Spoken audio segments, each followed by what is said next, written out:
Everyone talks about people leaving Florida's expensive coastal cities, but here is what nobody is covering. While Miami lost 50,000 residents to outmigration, specific Florida towns are growing so fast their roads, schools, and water systems cannot keep up. New subdivisions are going up overnight. Schools that were half empty 5 years ago are now at 143% capacity. Traffic that did not exist 2 years ago is suddenly bumper to bumper. Florida added 2 million people since 2020. These are 10 towns absorbing that explosion. In the 10th place, St. Cloud stands as a case study in how quickly a small town can buckle under a population surge. Drawn by a median home price of $310,000, nearly 30% below Orlando, thousands of newcomers have pushed St. Cloud's population up nearly 14% in just 5 years, from 12,200 to 13,900 residents. But the real story plays out each morning and evening on Narco-Usi Road. Built for 21,000 cars a day, it now carries 27,400, a staggering 128% of its intended capacity. The $150 million plan to widen this commuter lifeline is stalled, leaving drivers locked in gridlock and exposing the gap between affordable promise and strained reality. Number 9, Zephyrhills lures newcomers with median home prices around $235,000, almost half the cost of Tampa, and a full 48% lower than the metro average. Population has climbed 8% in just a few years, reaching nearly 16,000 residents. But the promise of affordable living hides a deeper crisis. In 2026, the Regional Water Authority imposed a full moratorium on new water supply permits, halting all subdivision construction. The culprit, a $200 million budget gap and 45-year-old pipelines that cannot keep up with demand. Unlike towns crippled by traffic, Zephyrhills faces a future where taps run dry before the roads ever fill up. 8th place belongs to Palm Bay, where the promise of aerospace jobs is colliding head-on with a single overburdened highway. The city has seen its population jump by 10%, reaching 18,150 residents as SpaceX, Blue Origin, and other giants add thousands of high-paying positions. But while home prices remain 38% below Miami's median, daily life is defined by gridlock on State Road 507. Designed for 24,500 cars, this corridor now carries over 31,300 vehicles each day, 28% above capacity. Plans to widen the road are stuck until 2029, leaving newcomers and longtime residents alike stuck in traffic as Palm Bay's economic engine pushes its infrastructure to the breaking point. Number 7, Wildwood is where Florida's population boom slams straight into the school lunch line.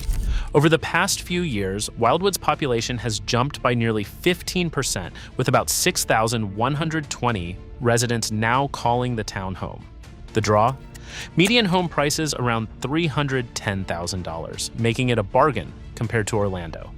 But the wave of new families has pushed Wildwood High School well past its limits. The cafeteria, designed for 800, now serves 1,040 students every day, a staggering 130% of capacity. Hallways double as dining space, and the school board has already floated a bond to build a new wing, but relief won't come until at least 2029. For many families, the promise of affordable living has turned into a daily struggle for a seat at the table. Wildwood stands as the first clear warning that Florida's growth is outpacing its classrooms, not just its roads. Number 6, Haines City is where Florida's growth machine threatens to run straight off the rails. Since 2020, the population has surged from 23,600 to more than 37,150, a staggering 57% surge that has left local infrastructure scrambling to keep up. Affordable homes are the magnet, with a median price of $317,000, about 55% less than Tampa. The logistics sector is booming, drawing workers from across the region and fueling new subdivisions. But the real pressure point is the classroom. Haines City's elementary schools are operating at 120% of capacity, forcing students into portable trailers and stretching resources thin. The district has issued a $45 million bond to build a new middle school, but relief is years away. For families chasing opportunity, the promise of a better life comes with the reality of crowded hallways and overworked teachers, a warning sign that even the fastest growing towns can buckle when growth outpaces planning. Number 5. Cape Coral is where Florida's retiree magnet meets a wastewater crisis that's hard to ignore. Over the last few years, the city's population has surged by 12%, pushing the current count past 230,000. Median home prices hover around $340,000, offering a tempting alternative to pricier coastal markets. But beneath the surface, the city's sewer system is running at 110% of its permitted daily flow, processing 13.2 million gallons per day. That's a public health risk, not just a nuisance. The EPA has delayed renewal of Cape Coral's wastewater permit, putting new development on hold until a $227 million expansion can be completed. Even with financing in place, final approval is stuck in regulatory limbo. For newcomers, the city's promise of affordable living and canal-side views comes with an invisible cost, basic infrastructure stretched to the breaking point. Number 4, Parrish offers a lesson in how prosperity doesn't guarantee preparedness. Over the past few years, the town's population has jumped 9%, fueled by the promise of premium living and new developments like North River Ranch. Median home prices now hit $399,000, a steep climb, but still a bargain compared to Lakewood Ranch just down the road, where the median tops $734,000. Yet beneath the surface, Parrish is straining to keep up. The local water plant is running at 118% of capacity, delivering 11.8 million gallons a day, far beyond what the system was designed to handle. To keep taps flowing, the utility board has approved a 12% rate hike to help fund an $85 million upgrade. Even with higher taxes and pricier homes, Parrish finds itself parched, proof that affluence alone won't solve the basic math of growth. Coming to the top 3, Wesley Chapel has become the poster child for what happens when even master-planned growth can't keep up with reality. Over the past few years, the town's population has jumped to 33,400, a 13% rise that has only fueled the appetite for new homes, now averaging $380,000. But the real flashpoint is education. Wesley Chapel High School, built for 1,100 students, now squeezes in 1,580, operating at a staggering 143% of its intended capacity.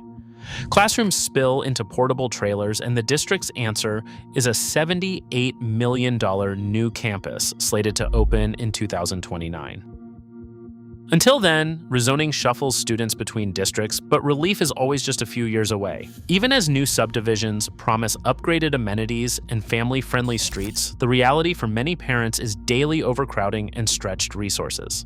Wesley Chapel stands as the most extreme case yet of school overload, setting the stage for even deeper infrastructure strains ahead. Number 2, Ocala is the epicenter of Florida's runaway growth, and the numbers are staggering. Over the past few years, the metro area has exploded by 42%, drawing remote workers and retirees with $275,000 homes and the promise of horse country tranquility. But that boom comes at a steep price. Ocala's main water treatment plant is now running at 118% of its design, pumping out 11.8 million gallons a day, far beyond safe limits. The city is spending $4 million a year just to import water from neighboring systems, and the local authority has warned that a full $85 million expansion is needed to keep up. With 82,600 residents and counting, Ocala's daily water use is now the ultimate warning sign. Even as U-Haul's growth index puts the city at number 1 nationally, basic infrastructure is maxed out. The question isn't whether Ocala can keep growing, it's whether the taps will keep running if it does. And finally, in first place, Babcock Ranch stands as Florida's bold experiment in building for the future, not just surviving the present. In the wake of Hurricane Ian, while millions lost power, Babcock Ranch kept the lights on. Not a single outage, thanks to a solar microgrid now dispatching 165 megawatts, running at 110% of its original design. The result? A 34% surge in home sales as buyers rushed in, driving median prices up to $420,000, a 12% jump over the year. The town's population now tops 5,200, and a $30 million grant will soon add another 30 megawatts of battery storage by 2027. Every home, every street, every utility here was planned to withstand the storms that define Florida life. But even this model of resilience faces its own test. Can a master-planned community scale up without losing its edge? Babcock Ranch offers hope, a blueprint for matching explosive growth with real preparation. Yet the question lingers, can this kind of foresight keep pace with Florida's relentless demand, or will even the best-laid plans be stretched to their limits? Across all these towns, one truth stands out. Florida's promise of affordability and opportunity comes with a price: roads jammed past capacity, schools bursting, water supplies stretched thin. Growth is relentless. The real test isn't just expansion, but whether these communities can build fast and smart enough to keep up.